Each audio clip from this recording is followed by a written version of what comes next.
The season finale of Loki is finally upon us on Disney Plus. So let's talk about the last episode. Welcome to my channel. My name is Justin. Here we focus on your favorite content from streaming services and in theaters. If you guys love to watch movies and shows like I do, you guys are in the right spot. So make sure to hit that subscribe button down below. Episode 6, titled For All Time, Always, is the season finale of Loki on Disney Plus. After the events of episode 5 and defeating Goliath and seeing the Timekeeper's location, we all had the same thought.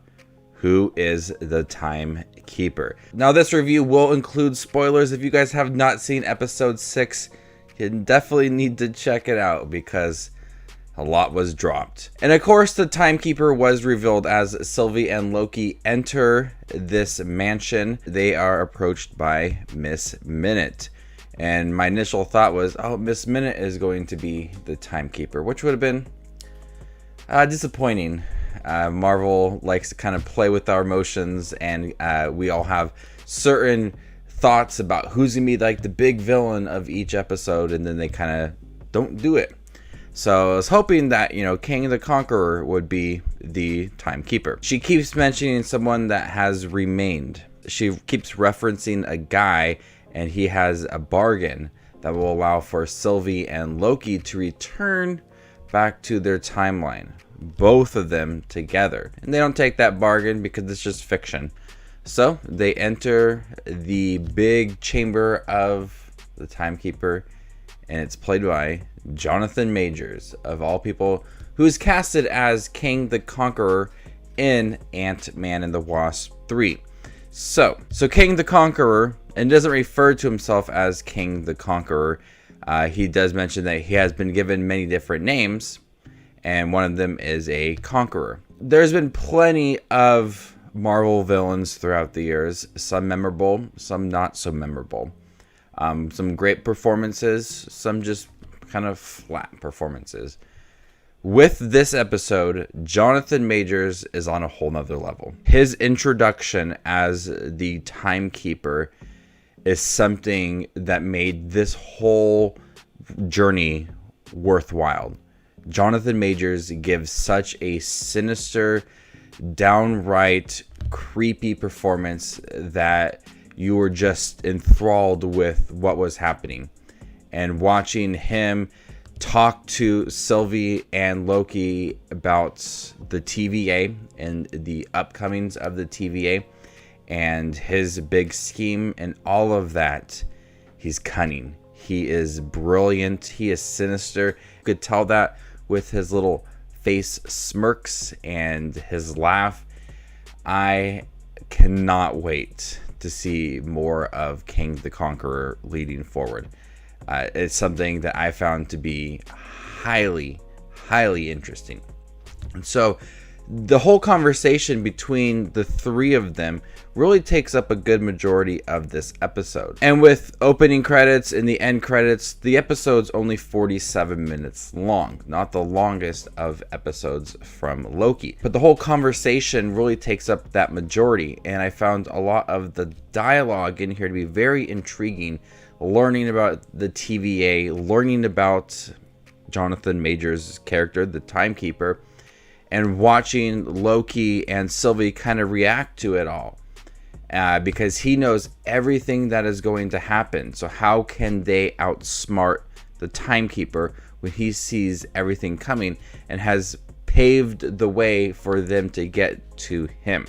So the whole interaction between all three of those characters is really engaging, and you just are invested in everything that's happening between the three of them. But when this is all going on, also we have Renslayer and Mobius, who kind of have this really personal conversation about betraying each other. Did Mobius betray Renslayer, or did Renslayer betray Mobius? They both give some compelling arguments about who betrayed who, and you learn that they probably had a really good friendship at one point, and it's kind of boiled up to morals and how they are seeing the future of the TVA, and them being variants as well. So while there was a lot of suspense surrounding the Timekeeper, Loki, and Sylvie, there were some more personal moments with Renslayer and Mobius, which I thought was a great addition to a really suspenseful, really intriguing part of the episode. As we're kind of getting towards the end of it all, it's really coming down to Loki and Sylvie, and they share a kiss. Something that we've all kind of been seeing coming. I mean, you can kind of feel that chemistry between the two characters, and they share a kiss. It's romantic. And then she pushes him away into the portal, and he lands with Hunter B-15 and Mobius. But the twist is that they don't know who Loki is. So he is in a different timeline. The TVA, not the TVA, the TVA. And they see a statue of the Timekeeper, and it is Jonathan Majors. And before everything had happened, Sylvie did end up killing the Timekeeper, and so she was tricking him, and he didn't really see it coming, but he said, "I'll see you later." And so there's going to be more of him. And then we get the credits and everything. And then it says that Loki will return for season 2. I don't think that WandaVision or Falcon Winter Soldier will be getting into season 2. So I'm really curious to see when Loki season 2 will come out. The first few minutes of walking into the Timekeeper's chamber and that whole suspense of who is the Timekeeper is something I didn't feel with in Falcon and Winter Soldier. I felt a lot of that towards the end of WandaVision. The anticipation and the suspense surrounding that was something I was looking forward to with this episode, and it definitely paid off. The dialogue between the three major characters within here, the Timekeeper, Loki, and Sylvie, was very intriguing. Watching how everything has been manipulated right up to this point, and the Timekeeper has paved this way, makes you go back and think about how everything else has happened. And Jonathan Majors, his performance is really good. This is a whole nother level of a Marvel villain. It's not a one-off villain that's going to be in one thing. He's meant to stick around, and you feel that. This is going to be a big villain leading forward. And Jonathan Majors knocks the performance out of the park. There's some more personal moments between Renslayer and Mobius that really do work.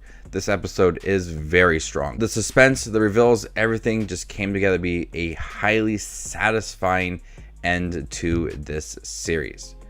I'm really looking forward to season 2 and Ant-Man and the Wasp now with Jonathan Majors casted in it, because his performance was chilling.